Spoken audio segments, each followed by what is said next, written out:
It wasn't until you discussed Seinfeld that I really kind of picked up on, okay, this is what she means. And I think it's such a good analogy of happiness and finding it's you're not going to be happy all the time. Can you Yeah. talk about Seinfeld and why you use that show to kind of Yeah. use it as an analogy for happiness? Yeah, thank you. I loved this. I love this example. So, when you think of Seinfeld, right, they're not actually, you don't necessarily think of really happy people, right? They're Right. complaining all the time. They're sometimes mean. But what they do is the gang of Seinfeld will kind of join together to celebrate a happy moment, and they do this through a happy dance. So there are several different places where this comes up in over the long series. One that stands out to me is an episode where they're in Los Angeles. And I don't really know even why they were in a courtroom in Los Angeles, and someone must have been in trouble, and they come out to the steps and they're celebrating, you know, whatever good things happened in the courtroom. But they come out on the steps and they just sit there, and it's Kramer and George and Jerry, and they just sit there and they just dance and they just cheer and they dance. And that to me is the epitome of happiness. And it feels so good. And it's so great to share amongst people and to really let it sink in. And so that's so huge and important. But, it goes away. And once you celebrate it, you experience it, you let it fill yourself. But then very quickly, these feelings are going to fade away. And my worry is that well, I believe this is just the nature of how happiness works, so that the kind of long-term feelings, intense feelings of pleasure that are so characterized by that happy dance, that these long-term feelings are just simply unsustainable in to keep up. And so they're short-lived by their nature. And so I think this teaches a really important lesson about this, which is that we should be more like Seinfeld, right? We should enjoy the moments when they come for us and really take it in, the happy moments. But then, we should walk away and really not stress about it when we don't have it. So I think that means like pursuing it less, experiencing it more, but also reserving time in our lives for other things. I think Kramer was trying to be an actor. I think Was that's that the why it? they were in LA, and something about like a murder happened and they arrested him. It's all coming back to me now. Yeah, As you're yeah. talking about Kramer was it, arrested there and then he got off. Yeah. it's all coming back as you're saying that. But so striving for happiness, for fulfillment, why is that? Like, what does that leave us with? If we're striving for it, you talk about in the book that we're missing those small moments. Can Yeah. you talk a little bit more about the small moments? Yeah, thank you. So I guess first think about how when we're striving for things, we tend to block out the small moments. So just even by definition, when we're striving for something, we're fixated on an end goal, and if we're striving for it, we're really like thinking, how do I get there? Okay. And if something comes at you and it helps you to get there, then like you think it's good. If it's not helping you, then it's not worth your time. And so when we're striving like this, we really exclude a lot of the moments of our lives from potentially enriching ourselves. Why is it so important to step away from that pursuit mode? Yeah, it's hard for me too. I am really part of the reason why I'm writing this book because I've been in exactly that same spot that you just described, where we find ourselves in midlife and who am I?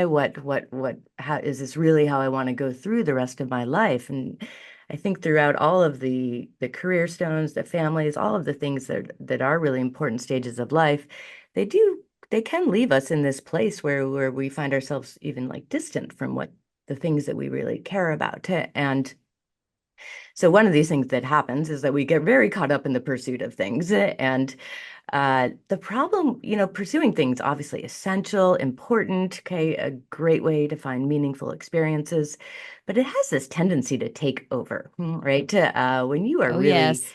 pursuing something, it just like it's part of our minds, right? It's that executive functioning, which is like great and super important, but it just takes over and it likes to take over.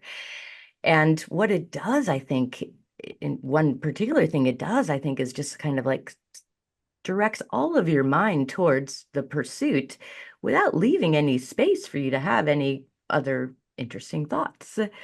So I feel like in when we're pursuing things, we're tapping into one part of our minds. We're tapping into the part that's structured, that plans, that evaluates.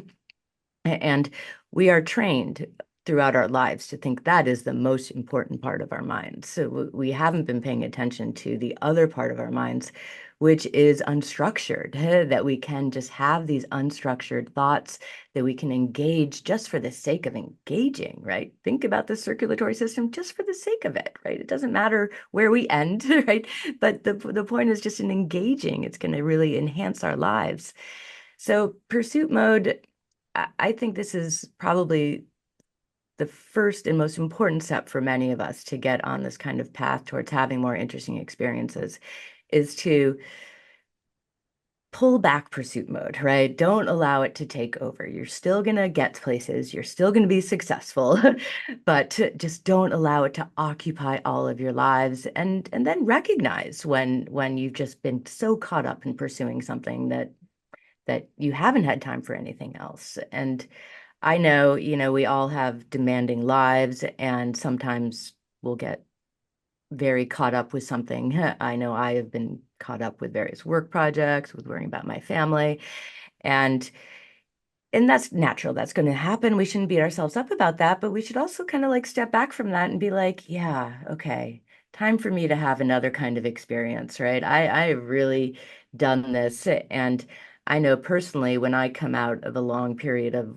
pursuit mode, when I've worked a whole lot, when I come out of that, I do feel like my life has been impoverished, just because that's taken over so much.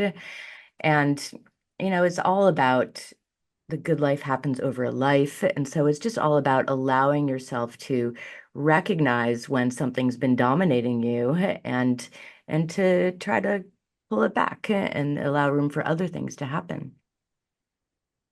Sometimes it seems so difficult to do that because you place judgment on priorities of what is more important to get the pursuit finished but you're not holding space for the rest of your life. And I think that's really an important point in your book is just you need to hold that space. It's not the goal. And also you talk about the fact that the pursuit goal usually starts from a place of emptiness. And Yeah. can you talk a little bit more about that?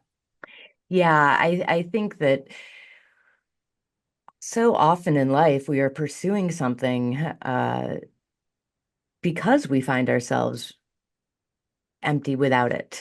And so I think many of us are familiar, we can find ourselves really kind of lost and in a place where things aren't sparking for us, right? We aren't finding kind of we aren't finding passionate things to engage with. And we're just feeling like we need something more. And because of the societies we live in, right? We think that the way to fill that empty is simply to go out and pursue more and pursue the important things, right? The things that we judge to be important. And when we do those things, we will feel less empty, but but they're not going to fully satisfy us.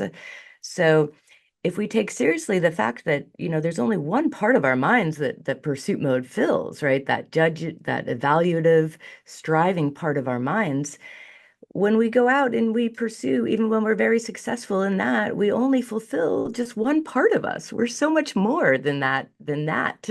And our minds are capable of so much more. So, I think we're often driven to pursue things because we might feel empty and we think that's the only way that we'll become fulfilled or experience fullness in our lives. Yet that's a message that I think we're getting elsewhere that is just not really true. I don't think that the more we pursue or the more we achieve, the less empty we'll feel. And I think it's pretty common, and when you talk to a lot of people who've achieved even major things, that at the end of that, they're like, you know, it's a very momentary feeling that you get at that. You're like, oh, great, I just accomplished this major project, or I did this great thing, or I was working on my house for so long and I finished it, right? And then it's like, okay, well, yeah, okay, so you were satisfied, and then you feel kind of empty afterwards. And I know this happens with a lot of people in my career, with people, with friends I know, and there's psychological explanations we can